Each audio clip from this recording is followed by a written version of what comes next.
Hello everyone. इस video में मैं आपको कॉमसर daily CCTV video footage auditing chart का वॉक थ्रू दूंगा। ये एक्सेल वर्कबुक और इसका डिटेल्ड यूजर मैनुअल दोनों ही आप हमारी वेबसाइट www.comsar.biz से फ्री डाउनलोड कर सकते हैं। वीडियो शुरू करने से पहले एक छोटा सा कॉन्टेक्स्ट सेट करना जरूरी है। आज ऑलमोस्ट हर ऑर्गेनाइजेशन के पास सीसीटीवी कैमरास हैं। कई जगह मॉनिटरिंग भी होती है, लेकिन स्ट्रक्चर्ड तरीके से रोज सीसीटीवी वीडियो फुटेज को ऑडिट करना ये ऑलमोस्ट कहीं नहीं होता है, और इसी वजह से जो डेटा कैप्चर हो रहा है वो इफेक्टिवली यूज नहीं हो पाता। ऑब्जर्वेशंस होती हैं लेकिन कंसिस्टेंटली रिकॉर्ड नहीं होती। रिकॉर्ड होती भी हैं तो स्ट्रक्चर नहीं होती, और जब स्ट्रक्चर नहीं होता तो एनालिसिस पॉसिबल नहीं होता। तो धीरे धीरे एक बहुत वैल्यूएबल इंटेलिजेंस सोर्स वेस्ट हो जाता है। यह चार्ट इसी प्रॉब्लम को सॉल्व करने के लिए बनाया गया है। यह इंश्योर करता है कि जो आपका ऑपरेटर देखता है वो रिकॉर्ड हो, स्ट्रक्चर्ड हो और यूजेबल इंटेलिजेंस में कन्वर्ट हो, और यह सिस्टम डेली ऑपरेशंस में काम करे बिना अननेसेसरी कॉम्प्लेक्सिटी ऐड किए। इसके लिए इसे एक बहुत ही सिंपल प्रिंसिपल पर डिजाइन किया गया है। वन एंट्री, वन टैब, बाकी सब ऑटोमेटिकली हो जाता है। आपका ऑपरेटर एक ऑब्जर्वेशन लॉग करता है और वो तुरंत डैशबोर्ड्स, ट्रेंड्स, हीट मैप्स और परफॉर्मेंस ट्रैकिंग का हिस्सा बन जाती है। मतलब स्कैटर्ड ऑब्जर्वेशंस की जगह आपके पास एक सेंट्रल स्ट्रक्चर्ड इंटेलिजेंस लेयर बन जाती है। अब देखते हैं कि यह प्रिंसिपल इस वर्कबुक में कैसे इंप्लीमेंट किया गया है। अगर आप नीचे देखें तो आपको कुछ मेन टैब्स नजर आएंगे: log book, dashboard, auditors leader board, timeline और मास्टर्स।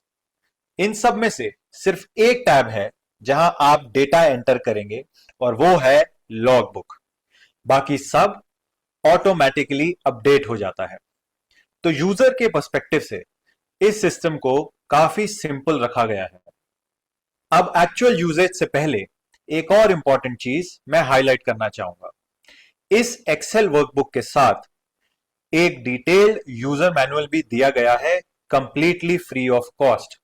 इस मैनुअल में स्टेप बाय स्टेप एक्सप्लेन किया गया है कि फाइल का सेटअप कैसे करना है, एंट्रीज कैसे लॉग करनी है, डैशबोर्ड को कैसे इंटरप्रेट करना है और हर टैब को यूज कैसे करना है। तो अगर कहीं भी डाउट हो तो आप इस मैनुअल को रेफर कर सकते हैं। सिंपल ऑब्जेक्टिव यह है कि ये एक्सेल फाइल सिर्फ डाउनलोड करके रखने वाली फाइल ना बने, बल्कि एक्चुअली यूज होने लगे। अब देखते हैं कि आप इस फाइल को कैसे तुरंत यूज करना शुरू कर सकते हैं, और हम स्टार्ट करेंगे मास्टर्स टैब से। इस टैब में आप बेसिक कॉन्फ़िगरेशन डिफाइन करते हैं, जैसे कि camera number and description, time slot, auditor name, type of incidents और बाकी सारी चीजें। ये सब वैल्यूज ऑटोमेटिकली लॉग बुक में ड्रॉप डाउन ऑप्शंस बन जाती हैं। तो आप एक बार इसे अपनी फैसिलिटी के हिसाब से अपडेट करें और उसके बाद ऑपरेटर्स को सिर्फ सेलेक्ट करना है। सेटअप कंप्लीट होने के बाद यह सिस्टम रेडी हो जाता है। अब चलिए सिस्टम के सबसे इंपॉर्टेंट पार्ट पर आते हैं। यह है लॉग बुक। यहां पर सारे ऑडिट फाइंडिंग्स रिकॉर्ड होते हैं। हर रो एक ऑब्जर्वेशन रिप्रेजेंट करती है जो कि सीसीटीवी वीडियो फुटेज ऑडिट के दौरान आइडेंटिफाई हुआ है। अगर हम स्ट्रक्चर देखें तो हम कैप्चर कर रहे हैं date, camera number and description, time slot, auditor name, type of incident, repeat issue, क्या ये ह्यूमन इंटेलिजेंस से या आर्टिफिशियल इंटेलिजेंस से आइडेंटिफाई हुआ है, सिवेरिटी, स्टेटस एंड रिमार्क्स। मतलब हर ऑब्जर्वेशन स्ट्रक्चर्ड तरीके से रिकॉर्ड हो रहा है। डेटा एंट्री का डिजाइन कंट्रोल्ड भी है और फ्लेक्सिबल भी। मोस्ट फील्ड्स ड्रॉप डाउन्स हैं जिससे कंसिस्टेंसी मेंटेन होती है, लेकिन इंसिडेंट फील्ड फ्लेक्सिबल है। आप एग्जिस्टिंग लिस्ट से सेलेक्ट कर सकते हैं या कुछ नया एंटर कर सकते हैं। और अगर आप कुछ नया एंटर करते हैं तो वो फ्यूचर के लिए ड्रॉप डाउन का पार्ट बन जाता है। मतलब ये सिस्टम आपके यूसेज के साथ इवॉल्व होता है। चलिए अब मैं आपको दिखाता हूं कि एक नई एंट्री कैसे करनी है। सबसे पहले आपको टेबल के लास्ट अवेलेबल रो पर आना है। यहां हम देख सकते हैं कि ये last row is row number 108। तो हम अपनी नई एंट्री रो नंबर 109 से स्टार्ट करेंगे। मैं यहां डेट डालने से स्टार्ट करूंगा। डेट को प्रिस्क्राइब्ड फॉर्मेट में डालना बहुत जरूरी है। एक्यूरेसी मेंटेन करने के लिए कुछ और बेसिक डिसिप्लिन फॉलो करना भी जरूरी है। अगर कोई मैंडेटरी फील्ड इनकम्प्लीट है तो रो रेड कलर में हाईलाइट हो जाएगी। इससे इनकम्प्लीट डेटा एंट्री अवॉइड होती है।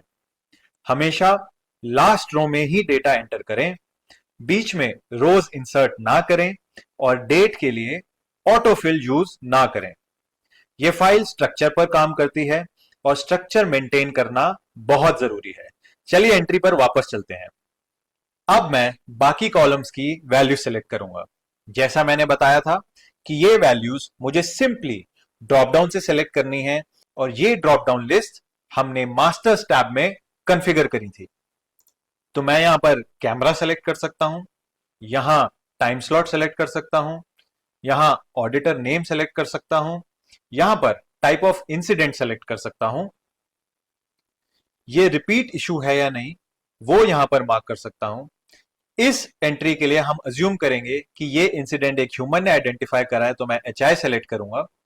Severity depending on the incident मैं यहां सेलेक्ट कर सकता हूं एंड स्टेटस सेलेक्ट करने के लिए मेरे पास 3 ऑप्शंस अवेलेबल है एंड देन अपने रिमार्क्स ऐड कर सकता हूं। जैसा कि आपने देखा, सारे कॉलम्स में एंट्री करने के बाद वो रेड हाईलाइट अपने आप हट जाता है। इसका मतलब है कि ये एंट्री अब कंप्लीट हो चुकी है एंड लॉग बुक में लॉग की जा सकती है। नेक्स्ट स्टेप बहुत ही इंपॉर्टेंट स्टेप है और जो आपको हर एंट्री या डिलीशन के बाद करना है। आपको सिंपली अपने कीबोर्ड पर control plus alt plus F5 press करना है और इससे पूरी वर्कबुक ऑटोमेटिकली अपडेट हो जाती है। यह इंश्योर करता है कि सारे डैशबोर्ड और एनालिसिस व्यूज प्रॉपरली अपडेट हो जाएं। यह हैबिट बनाना जरूरी है। अब जब डेटा इस तरीके से स्ट्रक्चर्ड फॉर्म में रिकॉर्ड होना शुरू होता है, तब सिस्टम की असली वैल्यू दिखना शुरू होती है। चलिए डैशबोर्ड पर चलते हैं।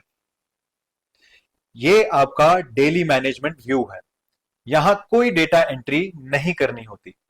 एक नजर में आप देख सकते हैं total incidents, open incidents percentage, average severity and top auditor.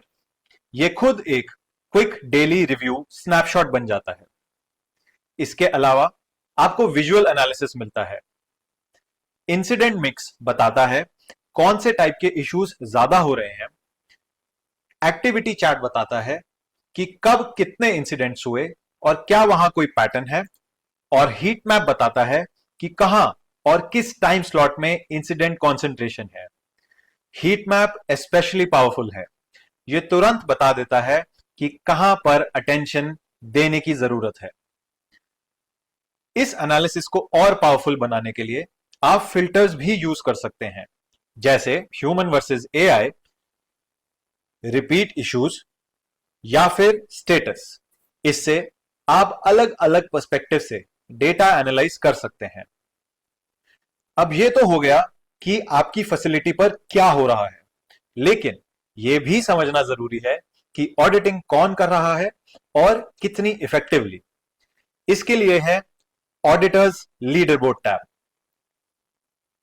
यहां आप देख सकते हैं कि कौन से ऑडिटर ने कितने इंसिडेंट्स लॉग किए हैं और उनकी एवरेज सिवेरिटी क्या है। इसे सिर्फ रैंकिंग के लिए नहीं बल्कि कोचिंग के टूल के रूप में यूज करना चाहिए। कभी कभी कम एंट्रीज लेकिन हायर सिवेरिटी का मतलब बेटर ऑडिटिंग हो सकता है। आप टाइमलाइन फिल्टर यूज करके स्पेसिफिक टाइम पीरियड्स के लिए परफॉर्मेंस देख सकते हैं, चाहे वो डे वाइज हो, मंथ वाइज हो या फिर किसी कस्टम रेंज के लिए हो।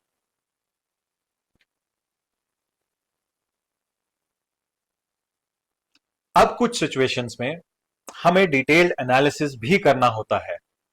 इसके लिए है टाइमलाइन टैब। ये सब इंसिडेंट्स को क्रोनोलॉजिकल फॉर्मेट में दिखाता है।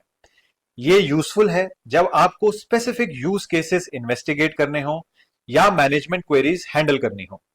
आप डेट, डे, एज और स्टेटस के बेसिस पर फिल्टर कर सकते हैं। इससे पैटर्न्स और अनरिजॉल्व इश्यूज आइडेंटिफाई करना इजी हो जाता है। अब अगर हम थोड़ा जूम आउट करें तो ये सिर्फ एक एक्सेल फाइल नहीं है, ये एक सिस्टम है। डेली ऑडिटिंग का सिस्टम, स्ट्रक्चर्ड रिकॉर्डिंग का सिस्टम और अकाउंटेबिलिटी का सिस्टम। टाइम के साथ एंट्रीज पैटर्न्स बनती हैं, पैटर्न्स इनसाइट्स बनते हैं और इनसाइट्स डिसीजंस ड्राइव करते हैं। ये वॉक थ्रू आपको सिस्टम स्टार्ट करने के लिए काफी है।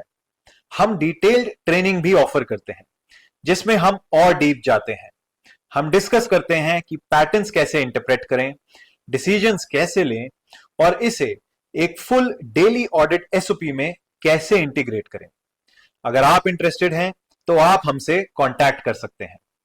और एक बार फिर याद दिला दूं कि ये वर्कबुक और इसका डिटेल्ड यूजर मैनुअल दोनों ही फ्री डाउनलोड के लिए अवेलेबल है हमारी वेबसाइट पर www.comsir.biz। अब आप इसे यूज करना शुरू करें, रोज ऑडिट करें, डिलीजेंटली रिकॉर्ड करें और आपको इसकी वैल्यू क्लियरली दिखना शुरू हो जाएगी। Thank you.